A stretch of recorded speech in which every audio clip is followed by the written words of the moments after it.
কখনো কি এমন কোনো ট্র্যাজেডির কথা ভেবে দেখেছেন যেটা আমাদের সবার চোখের সামনেই ঘটছে কিন্তু আমরা হয়তো টেরও পাচ্ছি না? ভাবুন তো, এমন একটা পরিস্থিতি যেখানে প্রত্যেকে নিজের জন্য সবচেয়ে ভালো সিদ্ধান্তটাই নিচ্ছে, কিন্তু সব মিলিয়ে ফলাফলটা হচ্ছে সবার জন্য ভয়াবহ।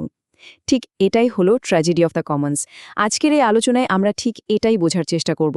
দেখব কিভাবে এই পুরনো ধারণাটা আজকের পৃথিবীর সবচেয়ে বড় সংকট মানে জলবায়ু পরিবর্তনকে ব্যাখ্যা করে, আর সবশেষে বাংলাদেশের জন্য এর মানেটা ঠিক কী দাঁড়ায়। এই কথাটা কিন্তু একদম ভেতরটা নাড়িয়ে দেয়, তাই না? যখন অর্থনীতি আর পরিবেশের মধ্যে একটাকে বেছে নিতে হয়, আমরা প্রায় কোনটাকে বাছি? এই যে একটা দ্বন্দ্ব, এই দ্বন্দ্বটাই কিন্তু ট্র্যাজেডি অফ দ্য কমন্সের একদম গোড়ার কথা। আর এটাই হতে যাচ্ছে আমাদের আজকের আলোচনার মূল ফোকাস। তো চলুন দেখে নিই আজকে আমরা কোন কোন বিষয় নিয়ে কথা বলবো। প্রথমে আমরা বুঝব কমন্স ডিলেমা জিনিসটা আসলে কি। এরপর আমাদের যৌথ সম্পদ বা পাবলিক গুডস বলতে ঠিক কী বোঝায় সেটা জানব। তারপর দেখব জলবায়ু পরিবর্তনকে কেন একটা চূড়ান্ত ট্র্যাজেডি বলা হচ্ছে। এরপরে আমরা কিছু সমাধানের দিকে তাকাবো, মানে এই গ্রহটাকে বাঁচানোর জন্য কি কি টুলস আমাদের হাতে আছে। তারপর দেখব বৈশ্বিক চুক্তি আর এর পেছনের রাজনীতি নিয়ে। আর সবশেষে এই পুরো ছবির মধ্যে বাংলাদেশ ঠিক কোথায় দাঁড়িয়ে আছে সেটা নিয়ে বিস্তারিত আলোচনা করব। চলুন তাহলে শুরু করা যাক। প্রথমেই যে জিনিসটা বুঝতে হবে সেটা হলো দ্য কমন্স ডিলেমা।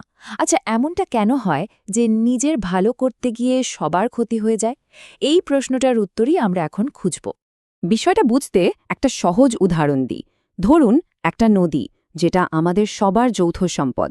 এখন নদীর ধারে যতগুলো ফ্যাক্টরি আছে, তারা প্রত্যেকেই যদি ভাবে একটু বর্জ্য যদি নদীতে ফেলি তাহলে আমার খরচ বাঁচবে, আর বিশাল নদীতে এইটুকু বর্জ্যে কী বা হবে। দেখুন, একজন ফ্যাক্টরির মালিকের দিক থেকে চিন্তাটা কিন্তু বেশ যৌক্তিক, কিন্তু আসল সমস্যাটা হয় তখন যখন প্রত্যেকটা ফ্যাক্টরি ঠিক একই যৌক্তিক সিদ্ধান্তটা নেয়। তখন কি হয়? সবার একটু একটু দূষণে পুরো নদীটাই বিষাক্ত হয়ে যায়, মরে যায়। কেউই কিন্তু চায়নি নদীটা মরে যাক, কিন্তু সবার ব্যক্তিগত স্বার্থের যোগফল একটা সম্মিলিত ট্র্যাজেডির জন্ম দিল। এটাই হলো ট্র্যাজেডি অব দ্য কমন্সের একদম সহজ ব্যাখ্যা। এখন এই ট্র্যাজেডিটাকে যদি আরও ভালোভাবে বুঝতে চান, তাহলে অর্থনীতির কয়েকটা টার্ম বা পরিভাষা আমাদের জেনে নিতে হবে। আর যারা বিপিএসসি পরীক্ষার প্রস্তুতি নিচ্ছেন তাদের জন্য তো এই টার্মগুলো খুবই জরুরি। এগুলো জানা থাকলে উত্তরটা আরও জোরালো হয়। তো চলুন আমাদের কনসেপ্টগুলো আরেকটু পরিষ্কার করে নিই। প্রথমেই আসি নন এক্সক্লুডেবল কথায়। নামটা শুনে কঠিন মনে হলেও বিষয়টা খুব সহজ। এর মানে হলো এমন একটা জিনিস বা সেবা যা ব্যবহার করা থেকে কাউকে আটকানো যায় না, সেটার জন্য টাকা দিক বা না দিক। যেমন ধরুন রাস্তার আলো। একজন করদাতা যেমন এই আলো ব্যবহার করতে পারেন, যিনি কর দেন না তাকেও তো আর এই আলো ব্যবহার করা থেকে বিরত রাখা যায় না, তাই না? কিংবা ধরুন এই যে আমরা শ্বাস নিচ্ছি যে বাতাসে, এটা কি কাউকে ব্যবহার করতে বাধা দেওয়া সম্ভব? একদমই না। এটাই হলো নন এক্সক্লুডেবিলিটি। এরপরের ধারণাটা হলো নন রাইভেলারাস। এর মানে হলো একজন কোনো জিনিস ব্যবহার করলে অন্যের জন্য সেটার কমতি হয় না। যেমন কেউ যখন রেডিওতে একটা গান শোনেন, তার শোনার কারণে কি অন্য কারোর জন্য সেই গানটা কমে যায়? যায় না। কিন্তু ধরুন একটা কেকের কথা, এক টুকরো যদি কেউ খেয়ে ফেলে, তাহলে তো অন্যের জন্য সেটা আর থাকল না। তার মানে কেক হলো একটা রাইভেলারাস জিনিস, আর রেডিওর অনুষ্ঠান হলো নন রাইভেলারাস। এখন এই যে দুটো বৈশিষ্ট্য আমরা দেখলাম, নন এক্সক্লুডেবল আর নন রাইভেলাস, এই দুটো যখন কোনো জিনিসে একসাথে পাওয়া যায় অর্থনীতিতে সেটাকেই বলে পাবলিক গুড। কিন্তু এই পাবলিক গুড যখন কোনো দেশের সীমানা মানে না, যেমন ধরুন পৃথিবীর বায়ুমণ্ডল, মহাসাগর বা অ্যান্টার্কটিকা, তখনই সেটা হয়ে যায় গ্লোবাল কমন্স। আর এখানেই কিন্তু আসল চ্যালেঞ্জটা শুরু হয়, কারণ কোনো একটা দেশ একা চাইলেই তো আর পুরো পৃথিবীর বায়ুমণ্ডলকে রক্ষা করতে পারে না। এবার আমরা এমন একটা কনসেপ্ট নিয়ে কথা বলবো যেটা পুরো আলোচনার জন্য খুবই গুরুত্বপূর্ণ, সেটা হলো এক্সটার্নালিটি। সহজ করে বললে এটা হলো কোনো একটা অর্থনৈতিক কাজের সাইড এফেক্ট, এমন একটা প্রভাব যা তৃতীয় কোনো পক্ষের ওপর পড়ে, যে কিনা ওই লেনদেনের অংশই ছিল না। এই এক্সটার্নালিটি আবার দুই রকম হতে পারে।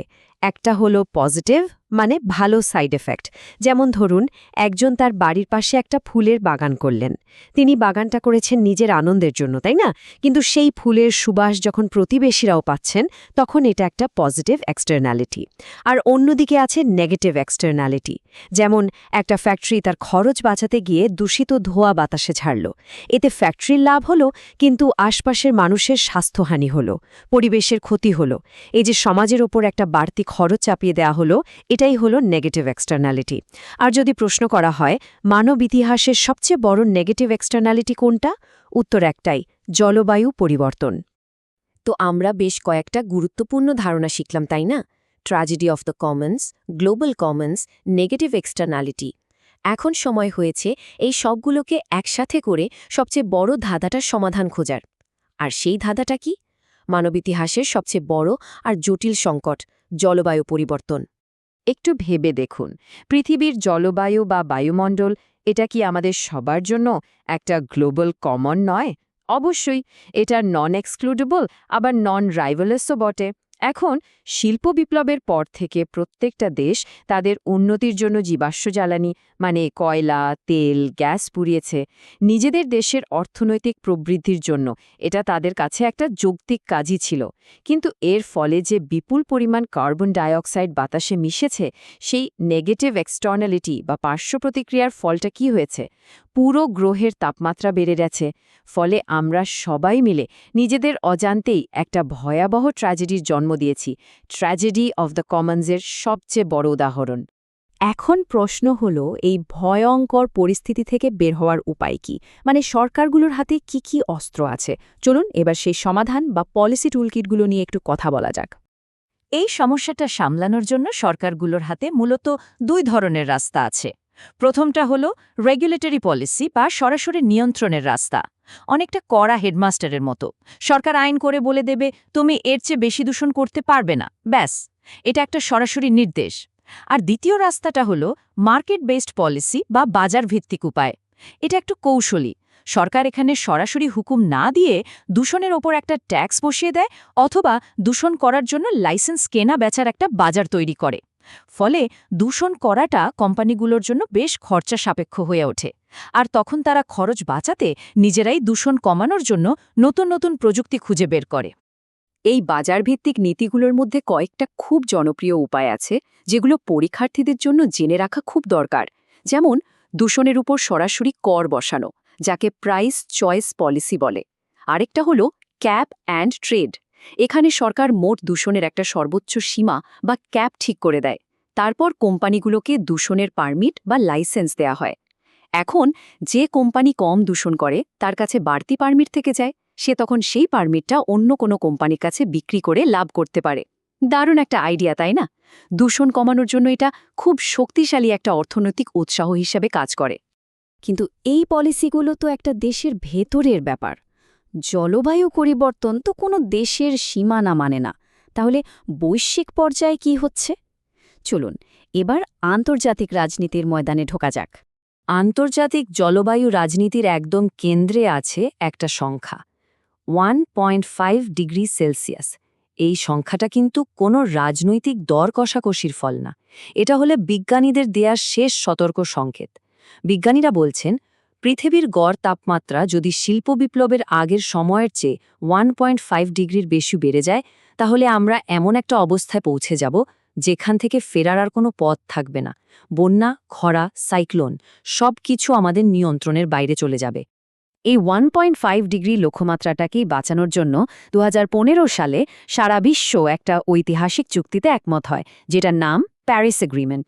এই চুক্তির সবচেয়ে সুন্দর দিকটা হলো, এটা শুধু কার্বন কমানোর কথা বলে না, একই সাথে নবায়নযোগ্য জ্বালানির ব্যবহার বাড়ানো, বেশি করে গাছ লাগানো, আর সবচেয়ে গুরুত্বপূর্ণ হলো উন্নত দেশগুলো জলবায়ু পরিবর্তনের সাথে লড়বার জন্য উন্নয়নশীল দেশগুলোকে বছরে $100 বিলিয়ন আর্থিক সহায়তা দেবে, সেই প্রতিশ্রুতিও আদায় করে। কিন্তু কাগজে কলমে চুক্তি হলেই তো আর সব সমস্যার সমাধান হয়ে যায় না। এর বাস্তবায়ন নিয়ে চলছে এক বিশাল রাজনৈতিক দড়ি টানাটানি। উন্নয়নশীল দেশগুলো যেমন বাংলাদেশ, তাদের যুক্তিটা খুব পরিষ্কার। দেখুন, বাতাসে যে কার্বন জমে আছে তার বেশিরভাগটাই তো আপনারা, অর্থাৎ শিল্পোন্নত দেশগুলো গত 200 বছর ধরে ছড়িয়েছেন। সুতরাং এর দায় আপনাদেরই বেশি। আপনাদেরকেই আগে কার্বন কমানোর উদ্যোগ নিতে হবে। আমাদের টাকা আর প্রযুক্তি দিয়ে সাহায্য করতে হবে। এটাকে বলা হয় ঐতিহাসিক দায়বদ্ধতার নীতি। অন্যদিকে উন্নত দেশগুলো বলছে জলবায়ু পরিবর্তন একটা বৈশ্বিক সমস্যা। এখন চীন, ভারতের মতো বড় অর্থনীতির দেশগুলো অনেক দূষণ করছে, সুতরাং দায়িত্বটা সবাইকেই নিতে হবে। এই দুই যুক্তির সংঘাতের মধ্যেই কিন্তু আটকে আছে বিশ্ব জলবায়ু রাজনীতি। এই যে এত বড় বৈশ্বিক দড়ি টানাটানি, এর মধ্যে বাংলাদেশ ঠিক কোথায়? চলুন এবার আমাদের নিজেদের দেশের দিকে তাকাই। এই লড়াইয়ে বাংলাদেশের ঝুঁকি কতটা, আর নেতৃত্বই বা কেমন? এই বৈশ্বিক মঞ্চে বাংলাদেশের অবস্থানটা কিন্তু একদম অন্যরকম। একদিকে ভৌগোলিক কারণে জলবায়ু পরিবর্তনের ফলে সবচেয়ে ক্ষতিগ্রস্ত দেশগুলোর তালিকায় আমাদের নাম একদম ওপরের দিকে। কিন্তু অন্যদিকে বাংলাদেশ শুধু হাত পা গুটিয়ে বসে থাকা ভুক্তভোগী নয়, বরং নিজেদের টাকায় ক্লাইমেট চেঞ্জ ট্রাস্ট ফান্ড তৈরি করা, দুর্যোগ মোকাবেলায় যুগান্তকারী সব পদ্ধতি উদ্ভাবন করা, এসবের মাধ্যমে বাংলাদেশ আজ অভিযোজন বা অ্যাডাপ্টেশনের ক্ষেত্রে সারা বিশ্বের কাছে একটা রোল মডেল। এই যে একই সাথে চরম ঝুঁকিপূর্ণ, আবার একই সাথে একজন সক্রিয় নেতা, এই দ্বৈত পরিচয়টাই বাংলাদেশকে অন্যদের থেকে আলাদা করে। এই ছবিটা দেখুন, এটা জলবায়ু অবিচারের একটা জলজ্জান্ত প্রমাণ। সারা বিশ্বে যে পরিমাণ কার্বন নিঃসরণ হয় তার ৯৯.৫%-এরও বেশির জন্য দায়ী অন্য দেশগুলো। বাংলাদেশের দায় সেখানে মাত্র ০.৪৭%। মানে যে পাপ আমরা করিনি তার শাস্তি আমাদেরই সবচেয়ে বেশি ভোগ করতে হচ্ছে। আন্তর্জাতিক জলবায়ু আলোচনায় বাংলাদেশের সবচেয়ে বড় নৈতিক শক্তিই হল এই পরিসংখ্যান। আর বাংলাদেশ যে শুধু কথাই বলছে না, কাজও করছে, তার কিছু প্রমাণ এখানে দেওয়া আছে। এগুলো বিপিএসসি পরীক্ষার জন্য খুবই গুরুত্বপূর্ণ। যেমন সরকার একটা আলাদা ক্লাইমেট চেঞ্জ ইউনিট তৈরি করেছে। ২০০৯ সালেই নিজস্ব অর্থায়নে Bangladesh climate change trust fund বা বিসিটিএফ গঠন করেছে। অভিযোজনের জন্য এনএপিএ এবং দূষণ কমানোর জন্য এনএএমএ এর মতো জাতীয় কর্মপরিকল্পনা বাস্তবায়ন করছে।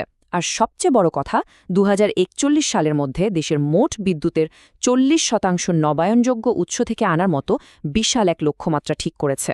এ সবকিছুই প্রমাণ করে যে বাংলাদেশ সমাধানের অংশ হতে চায়, শুধু সমস্যার শিকার হয়ে থাকতে চায় না।